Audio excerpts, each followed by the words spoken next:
Halo, Assalamualaikum warahmatullahi wabarakatuh. Salam sejahtera untuk kita semua. Teman-teman, hari ini kita masuk ke pertemuan yang ketiga ya. Baik, ini saya jelaskan dulu ya. Apa itu konteks free grammar? Konteks free grammar atau bahasa bebas konteks adalah sebuah tata bahasa di mana tidak terdapat pembatasan pada hasil produksinya. Contoh pada aturan produksi mempunyai tujuan sama seperti halnya tata bahasa reguler, yaitu merupakan suatu cara untuk menunjukkan bagaimana menghasilkan suatu untai-untai dalam sebuah bahasa. Di sini kita lihat ya, bagaimana kita cara menyebutkannya. Ya, di sini kita lihat sebentar. Alfa memproduksi beta. Jadi kalau ada tanda panah ini kita sebutnya bisa memproduksi, bisa menghasilkan ya teman-teman ya. Nah, kemudian batasannya hanyalah ruas kiri, yaitu si alfa. Jadi yang di sebelah sini adalah ruas kiri, ya, adalah sebuah simbol variabel. Variabel itu adalah huruf besar ya teman-teman ya. Sedangkan contoh aturan produksi yang termasuk CFG seperti berikut. Nah, kita lihat di sini ya. Nah, makanya tadi kalau dilihat ya, di sebelah kiri, di ruas kiri, itu merupakan sebuah variabel. Jadi, harus huruf besar ya, teman-teman ya. Kemudian ada di ruas kanannya ya, nanti kita bisa lihat di sini. Ini ada variabel, ada simbol terminal di dalamnya. Simbol terminal itu berupa seperti huruf kecil, kemudian ada karakter-karakter seperti itu. Nah, kalau di sini kita baca ya, variabel B memproduksi C besar D besar ya, E kecil F besar G kecil ya. Berikutnya variabel D memproduksi B besar ya, C kecil D besar E kecil. Kira-kira begitu cara penyebutannya. Berikutnya, konteks free grammar adalah tata bahasa yang mempunyai tujuan sama seperti halnya tata bahasa reguler, yaitu merupakan suatu cara untuk menunjukkan bagaimana menghasilkan suatu untai-untai dalam sebuah bahasa. Oke, berikutnya kita masuk ke parsing. Parsing bertugas untuk menentukan sintaks atau struktur dari sebuah program. Karena alasan ini juga disebut analisis sintaks. Sintaks dari bahasa pemrograman biasanya diberikan berdasarkan produksi. Parsing dapat dilakukan dengan cara, oke, jadi begini teman-teman ya. Jadi parsing ini kita masuk tujuannya ya digunakan untuk menganalisa sintaksis ya teman-teman ya. Nah, kemudian dalam melakukan parsing ini ada dua cara. Cara pertama yaitu penurunan terkiri atau leftmost derivation. Simbol variabel yang paling kiri itu diturunkan, diselesaikan terlebih dahulu. Kemudian ada penurunan terkanan yaitu rightmost derivation. Variabel yang paling kanan itu diturunkan atau diselesaikan terlebih dahulu. Nah, mungkin nanti di sini masih belum ini ya, masih belum kebayang ya seperti apa. Kita lihat di sini teman-teman ya. Di sini ada contoh CFG ya. Variabel S memproduksi A kecil, A besar, S besar, atau ya variabel S menghasilkan A kecil. Jadi kalau tanda ini nih kita sebut atau gitu ya. Artinya si S ini bisa menghasilkan dua produksi ya, menghasilkan A kecil, A besar, S besar, atau menghasilkan A kecil ya. Jadi ada dua.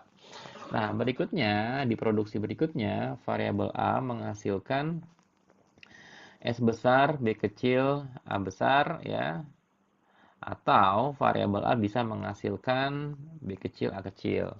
Nah, kalau kita lihat di sini stringnya AA, BB, AA ya, semuanya huruf kecil. Lakukan penurunan terkiri dan terkanan.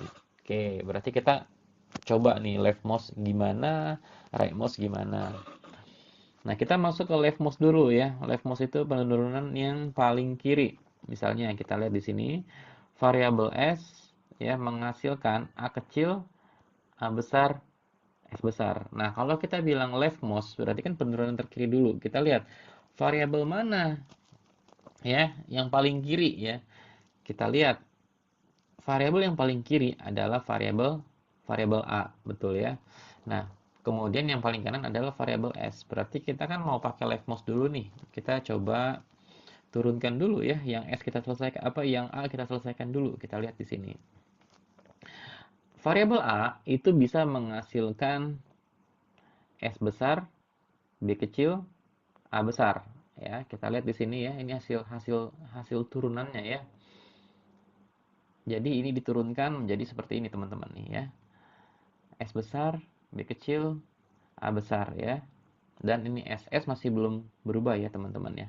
Karena kita harus turunkan ya variabel yang paling kiri dulu gitu ya. Nah, di sini kita bisa lihat nih ya. Jadi ada A kecil, S besar, B kecil, A besar, S besar. Nah, kita mesti lihat variabel mana yang paling kiri yang belum kita selesaikan. Oh, tentu yang S besar ya. Kita lihat teman-teman ya. Nah, sekarang kita lihat di sini. Nah, kalau misalnya kita balik lagi ke produksi S, apakah kita harus mengulang yang tadi yang sebelumnya? Enggak ya. Kita kan mau mau menyelesaikan ya, maka kita pilih produksi yang menghasilkan A kecil ya. Maka si S besar ini berubah menjadi saya zoom in dikit ya biar bisa nyoret-nyoret lebih enak. Maka yang S besar ini menjadi A kecil ya, teman-teman ya. Kemudian, nah ini kan bisa ya, S besar menghasilkan A kecil, ini hasil di sini. Kemudian B ini tetap ya. Berikutnya ada variabel A sama S atau A besar S besar yang harus kita turunkan lagi ya teman-teman ya. Nah, tentu karena ini kita leftmost derivation, kita selesaikan dulu mana yang lebih kiri ya, A besar atau S besar ya, tentu ya A besar. Nah, kita lihat di sini ya. Tadi di sini sudah kita gunakan ya. Kalau kita mau menyelesaikan, maka kita langsung turunin aja ke simbol terminalnya langsung nih. Simbol yang memproduksi huruf kecil yaitu B sama A kecil. Maka si A ini diturunkan menjadi seperti ini ya, menjadi B sama A kecil dari hasil produksi di atas ya. BA. Nah, sisanya S yang terakhir. Oke ya. S ini ya tentu ya kita pilih yang ini teman-teman ya, karena dia bisa memproduksi A. Nah, sekarang kita lihat apakah stringnya sudah sama gitu ya, yaitu AA, BB, AA, AA, BB, AA. Oke, berarti ini sudah selesai teman-teman ya untuk leftmost derivation. Nah, sekarang kita masuk ke rightmost derivation. Bedanya apa? Bedanya balik lagi ya, kita harus menyelesaikan yang paling kanan terlebih dahulu. Nah, kalau kita lihat ya, ada produksi variabel S menghasilkan A kecil, A besar, S besar. Nah, kita lihat di sini mana yang paling kanan. Yang paling kanan adalah si S ya. Kita lihat ya, si S ini bisa menghasilkan apa misalnya ya, sama seperti ini ya. Ini saya hapus dulu ya biar nggak bingung ya. Nah, ya. Sama saja, tapi modelnya kita yang kanan dulu nih yang kita selesaikan. S bisa menghasilkan A ya. Maka di sini turun menjadi A. Berikutnya variabel yang kedua yaitu variabel A yang kita akan turunkan ya teman-teman ya. A itu bisa menghasilkan apa? A itu bisa menghasilkan ini ya.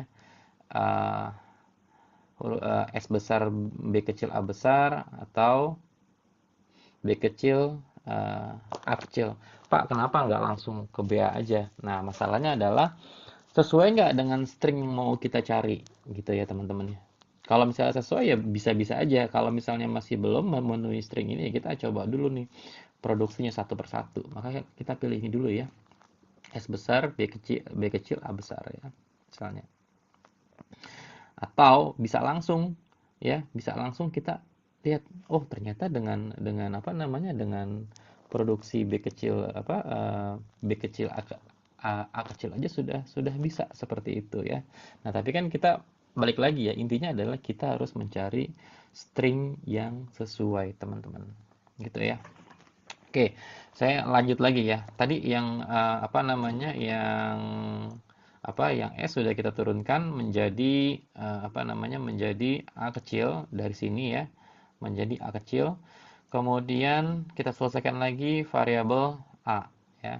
Variabel A kita pilih eh, S besar, B kecil, A besar ya, karena kita akan mencari string yang sesuai ya. Maka akan muncul seperti ini ya. S besar, B kecil, A besar. Nah, oke ya. Berikutnya mana yang mau kita turunkan lagi ya? Tentu ya variabel yang paling kanan. Variabel paling kanan adalah A. Oke, ini bisa kita tulis A ini bisa menghasilkan BA misalnya gitu ya. Nah, A ini bisa menghasilkan BA ini ya. Nah, oke, ini sudah huruf kecil semua, sisa variabel S nih ya. S bisa menghasilkan apa ya? Nggak mungkin ya kita balik lagi ke A kecil, A besar, S besar gitu ya. Jadi nggak selesai itu. Nah, kita langsung pilih hasil produksi dari A kecil ya, supaya memenuhi string yang sesuai ya. Nah, ini menghasilkan A kecil. Nah, jadi bisa kita lihat di sini hasil akhirnya adalah A kecil, B kecil, B kecil, A kecil, A kecil ya. Sudah sesuai dengan string yang akan kita mau cari. Seperti itu ya teman-teman ya. Oke, sekarang kita masuk ke derivation. Pada CFG atau bahasa bebas konteks ya, konteks free grammar, sebuah string dapat diterima apabila dapat dibentuk proses derivasinya. Nah, sekarang pertanyaannya derivasi itu apa? Derivasi adalah urutan pergantian nama struktur dengan pilihan sisi kanan dari produksi. Ingat ya, di sini ada sisi kanan nih, sisi kanan dari produksi ya. Sebuah derivasi dimulai dengan nama struktur tunggal dan berakhir dengan sebuah string dari token simbol. Nah, oke, di sini kita lihat. Oke, teman-teman nggak usah bingung ya, karena kan tentu teman-teman sudah mempelajari bab sebelumnya ya tentang notasi ekspresi reguler ya dan seterusnya. Contoh, diketahui sebuah grammar berikut. Ini ada EXP ya, mungkin EXP di sini adalah expression ya. EXP saya sebut aja ya, EXP ya, biar singkat aja. EXP memproduksi ya, sama aja ya seperti yang tadi. EXP memproduksi buka kurung tutup kurung EXP ya, atau EXP juga bisa menghasilkan EXP OP. OP ini bisa eh, operasi ya, bisa, karena kita lihat di sini ada plus, minus, sama kali. Kita sebut saja OP ini adalah operasi ya. Jadi si EXP bisa menghasilkan EXP OP EXP, atau EXP juga bisa menghasilkan yang namanya number gitu ya. Nah, OP di sini mungkin singkatan dari operator ya teman-teman ya. Nah, OP di sini itu juga bisa menghasilkan beberapa operasi ya. Ada plus ya, penjumlahan, ada pengurangan, ada perkalian atau asteris ya.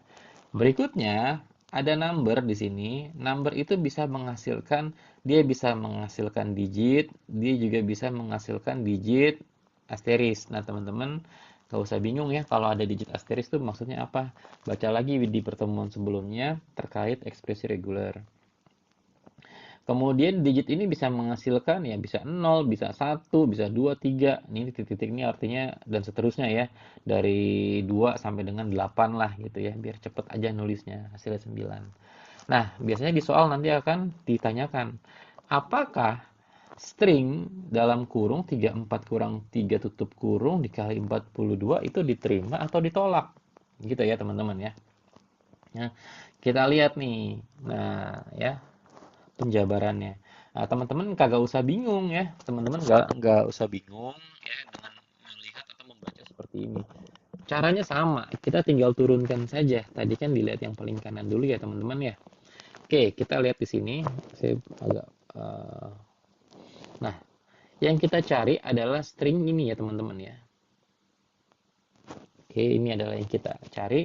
Nah, sekarang dari hasil produksi EXP ya, EXP menjadi EXP, OP, EXP. Sekarang gimana caranya nih gitu ya. Nah, kita akan mencari string yang ini teman-teman ya. Oke, kita coba mulai teman-teman. EXP memproduksi EXP, OP, EXP ya. Untuk mencari apa ya? Tentu untuk mencari string ini. Tapi kita akan cari satu persatu dari yang paling kanan misalnya ya. Sekarang kita lihat EXP kita turunkan dulu ya, teman-teman ya. Kalau yang sebelah kanan ini adalah penjabarannya, cara bacanya gitu. Oke, karena yang kita mau cari itu adalah 42 yang paling kanan ya, teman-teman ya. Maka EXP kan juga bisa menghasilkan apa? Number, bener nggak? Number, karena kita mau cari apa? Kita mau cari 42 gitu kan. Makanya di sini diturunkan menjadi EXP OP number ya. Pak, ini number datang dari mana? Ya dari sini, penurunan dari si EXP. Yang mana EXP bisa menghasilkan number. Kan kok number, Pak? Kan kita mau nyari 42 ya berupa number gitu kan. Ya, balik. Nah, kemudian di sebelah kanan ini ada penjelasannya nih. EXP diturunkan menjadi number katanya gitu kan. Nah, berikutnya kita masih belum ketemu nih apa namanya digit 42. Caranya gimana? Sekarang kan udah berubah ya jadi number. Nah, dari number nih kita bisa turunkan lagi EXP menjadi OP, EXP OP digit. Ini kalau yang EXP sama OP ini masih tetap ya. Yang kita turunkan adalah si number berubah menjadi digit asteris. Kok bisa, Pak? Iya, kan di sini kan ada nih turunannya nih ya. Ini EXP menjadi bisa dalam kurung tutup kurung EXP, EXP, OP, EXP atau number kemudian diturunkan lagi di sini. Dia bisa memproduksi digit, dia bisa memproduksi digit asteris. Nah, karena kita nyari 42, ya berarti artinya kita lebih dari satu digit dong ya. Nah, kalau misalnya kita mau bikin lebih dari satu digit, jangan lupa itu kita apa namanya harus menggunakan notasi ekspresi reguler. Nah, dalam hal ini ada asteris, teman-teman. Jadi EXP OP digit nih, ya. Nah, ya. Oke. Ingat, kalau misalnya asteris itu notasinya adalah boleh tidak muncul atau bisa muncul sampai dengan n-nya berapa ya? Tak terbatas. Kalau kita mau cari 42 ya berarti kan cuma 2 digit aja ya gitu ya. Nah, di sini kita lihat lagi nih, ini penjelasannya nih, number dirubah menjadi digit asteris ya. Kemudian di sini digit asteris dirubah menjadi EXP OP 42. 42 dari mana, Pak? Ya ini hasil dari digit asteris ya. Maka perubahannya menjadi 42, teman-teman. Oke, sampai di situ kita kita kita lihat lagi ya. Sekarang ini sudah apa namanya? Kita sudah ketemu ya yang 42. Sekarang berikutnya apa lagi yang mau kita cari? Oh, yang kita mau cari adalah saya hapus dulu biar enggak. Yang ini udah ketemu nih, yang 42. Kemudian kita mau cari apa? Oh, kita mau cari asteris. Kira-kira dari mana ya? Gitu kan. Nah, ini bisa nih ya. Dari mana? Tentu dari apa namanya? Dari si OP ini ya. Si OP langsung aja. Kan tadi kan awalnya kan EXP, OP sama EXP gitu kan. Nah, sekarang yang OP tadi ini awalnya kita langsung turunkan ya. Dia bisa menghasilkan apa sih? Bisa menghasilkan plus, minus, dan asteris. Ya. Yang ini kita turunkan menjadi asteris langsung. Ketemu nih ya, tanda asteris. Nah, sisanya apa kita mau cari? Oh, yang mau kita cari adalah buka kurung tutup kurung ya. 34 kurang 3. Kita lihat ya. Kita lihat kan di sini masih ada sisa EXP ya. Kita lihat EXP bisa menghasilkan apa sih? Oh, ternyata saya hapus dulu ya biar nggak bingung ya. Ternyata EXP itu juga bisa menghasilkan dalam kurung EXP tutup kurung ya. Nah, seperti ini tuh. Oke ya. Kalau yang ini kan udah selesai nih, udah jadi ya. Sekarang kita fokus yang ada di dalam kurung aja nih. Nah, terus kok ini cuma EXP aja sedangkan kita mau bikin kita mau cari 34 dikurang 3 ya. Ini bisa nih ya. Nah, dari mana? Dari EXP ya kita turunkan lagi nih si EXP ini. Bisa jadi apa sih dia ya? Ingat, EXP bisa jadi apa? EXP OP EXP ya. Nah, ini ya, EXP OP EXP. Kita pakai ini. Tuh. Oke, nah jadi ya EXP OP EXP ini kali 42 ini biarin karena ini sudah jadi, sudah selesai. Sekarang kita cari satu-satu. Tutup kurungnya udah ada ya. Ini kita sudah otomatis ada. Berikutnya kita mau cari apa? Digit 3 ya. Digit 3 kita lihat EXP bisa menghasilkan apa ya? EXP bisa menghasilkan number gitu kan. Nah, number bisa kita hasilkan apa? Karena ini cuma nyari satu digit aja ya, si 3 ini ya. Ya udah kita produksi aja ya, number menjadi digit misalnya gitu. Nah, ini digit gitu ya. Kemudian kita butuh nyari apa namanya? angka 3. Angka 3 ini kita turunkan aja langsung dari digit langsung nih menjadi 3 gitu kan. Ini kan 0 sampai dengan 9. Muncullah 3 di sini ya. 3. Terus apalagi? Oh, ternyata ada kita mau cari apa? Kita mau cari minus atau kurang gitu ya di sini ya. Kita mau cari kurang. Ya berarti kan di sini dari operator bisa langsung nih. Dari operator bisa langsung. Nah, seperti ini teman-teman ya. Minus turun di sini menjadi minus misalnya ya. Nah, setelah itu apalagi yang kita perlu cari? 34. Nah, 34 gimana carinya? Ya udah EXP menjadi number ya di sini. Nah, number lagi diturunkan nih menjadi digit asteris ya. Digit asteris. Digit asteris. Kalau udah digit asteris, ya ini kita bisa tulis aja nih angkanya nih. 34 ya, bisa seperti itu ya. Nanti intinya teman-teman bisa tahu ya apa namanya ekspresi reguler seperti apa. Oke ya, kalau ada yang belum ngikutin dibuka-buka apa dilihat-lihat lagi materi di pertemuan sebelumnya. Oke, teman-teman, itu terkait derivasi. Sekarang kita masuk ke pohon parsing ya, teman-teman ya. Pohon parsing digunakan untuk menampilkan proses penurunan atau derivasi sebuah string menuju terminal menggunakan pohon. Pohon parsing juga yang sesuai dengan derivasi adalah pohon berlabel di mana bagian not diberikan label nama struktur dan bagian daun atau leaf ya biasanya untuk terminal atau simbol. Contoh, ini masih kita tadi contoh yang tadi ya. Pohon parsing untuk dalam kurung 34 kurang 3 tutup kurung dikali 42 adalah sebagai berikut, teman-teman. Nah, kita lihat. Jadi ternyata itu juga bisa kita bentuk dalam model pohon parsing tree ya, seperti apa. Ya, ini kita tinggal turunkan aja nih. Dari awalnya EXP, kemudian ini kita turunkan menjadi EXP, OP dan EXP misalnya gitu ya. Terus apa kalau kita pakai yang apa ruas kanan dulu gitu misalnya kita mau selesain gitu ya pakai right mouse gitu ya. Dari EXP number ya number jadi digit-digit jadi 42 bisa. Operator ya diturunkan menjadi asteris. Kemudian si EXP tadi menghasilkan dalam kurung EXP tutup kurung misalnya.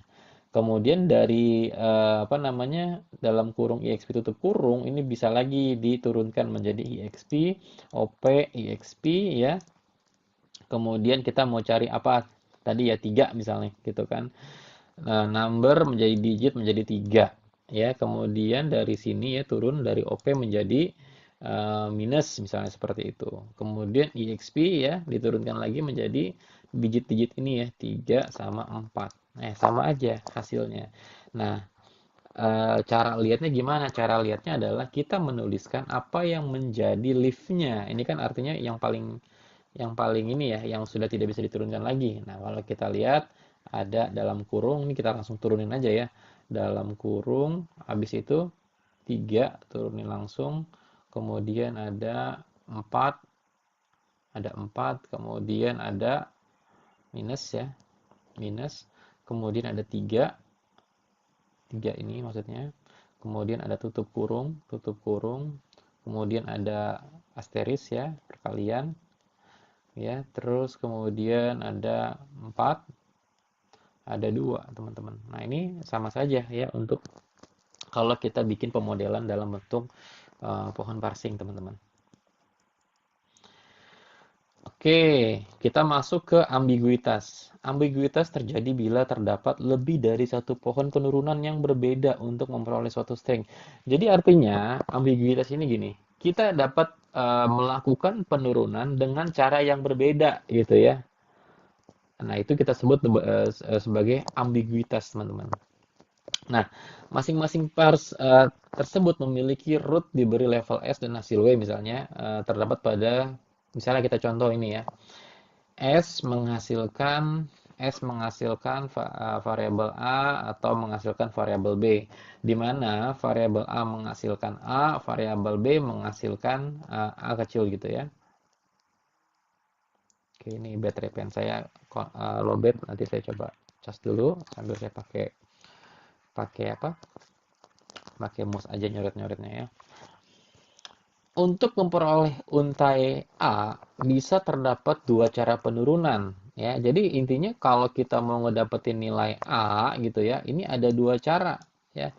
Bisa kita dari S kemudian kita turun menjadi A. Ini sorry ya kalau jelek ya, soalnya saya ngetik apa gambarnya pakai mouse nih. Menjadi A kecil gitu ya.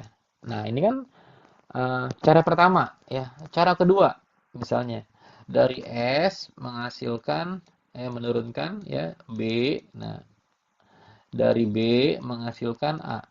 Intinya adalah bagaimana caranya mencapai untai A. Tapi dia ada dua cara untuk mencari untai A gitu ya, atau daun A nih teman-teman. Itulah yang disebut dengan ambiguitas ya.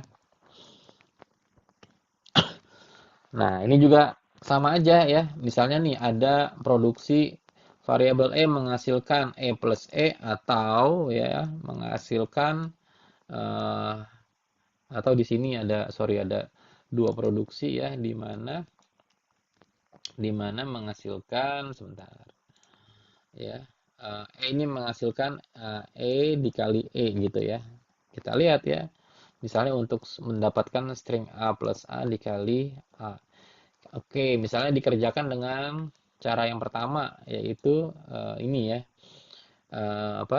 variabelnya menghasilkan E plus E gitu ya. Bisa aja diturunin ya apa namanya ini diturunin menjadi I menjadi A. Ini harusnya ada satu lagi nih ya produksi I menghasilkan misalnya A kecil misalnya gitu ya seperti itu. Nah, ini intinya apa namanya dari penjelasan ini adalah bagaimana kita bisa mencari sebuah string dengan cara yang berbeda. Kalau ini dengan menggunakan E plus E ya, kalau yang kedua gambar A itu ya. Kalau yang gambar B dengan E kali E. Pada intinya tetap sama. Jadi akan mencari A plus A kemudian kali A gitu ya. Ini juga sama ya pada pada intinya dia akan menemukan string ya A plus A kali A seperti itu. Itulah yang disebut dengan ambiguitas teman-teman. Oke, kita lanjut lagi ya. Ini contoh ambiguitas lain. Nah, teman-teman ini bisa bisa coba lihat-lihat ya. Pada intinya ambiguitas adalah ada beberapa cara atau lebih dari satu cara untuk bisa kita mencari sebuah string ya dengan cara yang berbeda, teman-teman.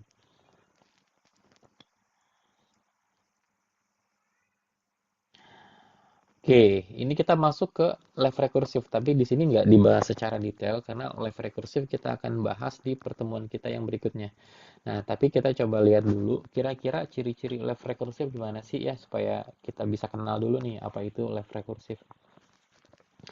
Suatu grammar dikatakan left recursive bila terdapat suatu non-terminal ya non-terminal atau A besar atau variabel ya gitu ya suatu derivasi. Contoh misalnya produksi A menghasilkan variabel A ya atau non-term ini kita sebutnya mau huruf besar, mau non-terminal, mau variabel sama aja teman-teman nggak usah bingung ya.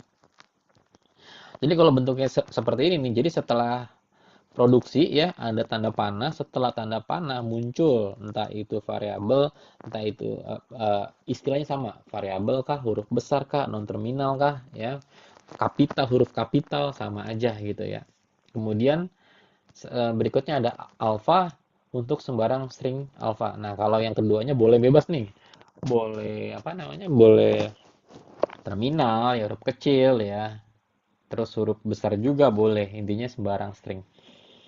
Nah, berikutnya, nah ini udah tahu ya bentuknya si left recursive itu seperti inilah bentuknya. Metode top-down parsing tidak dapat menangani grammar left recursive, maka left recursive perlu dihilangkan. Jadi metode top-down ini dari atas ke bawah nggak bisa nanganin left recursive ya penurunannya. Maka left recursive itu harus kita hilangkan ya, atau kita ubah. Salah satu caranya misalnya nih ada produksi misalnya variabel A menghasilkan apa namanya, menghasilkan variabel A dengan alfa atau variabel A menghasilkan beta, teman-teman. Nah, dapat dituliskan menjadi ya udah ini betanya kita bisa menjadi variabel A menghasilkan apa? Menghasilkan beta ya. Kemudian variabel A aksen. Jadi kita bikin A aksennya. Kemudian A aksen ya ini yang barusan ya yang di setelah setelah si apa namanya setelah si variabelnya kita pindahin ke depan, kemudian ini kita tulis jadi A aksen ya, kemudian kita tulis menghasilkan ya empty di sini, ini adalah simbol empty ya teman-teman ya. Berikutnya contoh misalnya di sini ya. Variabel E menghasilkan variabel E ditambah variabel T, atau E ini bisa menghasilkan variabel T. Nah, kita tinggal ubah aja ya. Tadi kan yang menjadi beta ini kan harusnya yang ini ya, yang menjadi beta ya. Nah, kita ubah berarti misalnya si E ya, si variabel E yang tadinya ini menjadi left rekursif misalnya ya, kita geser T-nya ini jadi sebelah apa namanya, jadi sebelah si E, tapi E-nya kita rubah menjadi E aksen ya teman-teman. Jadi hasilnya variabel E menghasilkan variabel TE aksen ya. Nah, terus kita turunkan lagi di bawah di mana E aksen ya dapat menghasilkan plus TE aksen. Pak, plusnya dari mana? Ingat, jadi ngegeser ya apa namanya, karakter setelah si left rekursif ini ya menjadi di depan ya. Kalau di sini kan yang setelah si E ini kan adalah plus ya. Jadi kita geser plusnya jadi di depan sini. Kemudian ini TE aksennya tetap ya. Kemudian kita tambahin lagi ya produksi menjadi produksinya empty ya, karena T yang di sini tadi udah kita pindahin ke mana, ke apa, ke sebelum sebelum E. Kira-kira seperti itu ya. Oke, itu terkait sedikit left rekursif ya, teman-teman. Nanti kita akan bahas materinya lebih dalam lagi, left rekursif, cara ngerubahnya gimana gitu ya. Oke, itu saja untuk pertemuan hari ini. Untuk tugas ya, teman-teman kerjakan ya, kerjakan ini ya. Teman-teman diminta untuk ngecek untuk string satu diterima atau ditolak gitu ya. Jadi ada dua nih ya. Pertama ini ya, ngecek dari produksi ini teman-teman lihat nih. Kalau mau nyari A B C B B C B kecil itu bisa nggak nih dengan produksi yang di atas gitu ya. Kalau tulis ya kalau bisa jawabannya diterima gitu ya. Atau ya, ini nggak ketemu nih berarti jawaban ditolak dan seterusnya. Kemudian soal yang berikutnya adalah buatlah derivasi dari grammar di bawah ini. Ini caranya seperti yang tadi sama yang di atas ya, teman-teman bikin. Oke, tulis di kertas ya, teman-teman. Teman-teman tulis di kertas, kemudian nanti apa namanya? Seperti biasa diupload di dalam LMS untuk pengumpulan tugas gitu aja ya. Baik, itu saja dari saya. Kurang lebihnya mohon maaf. Terima kasih. Assalamualaikum warahmatullahi wabarakatuh.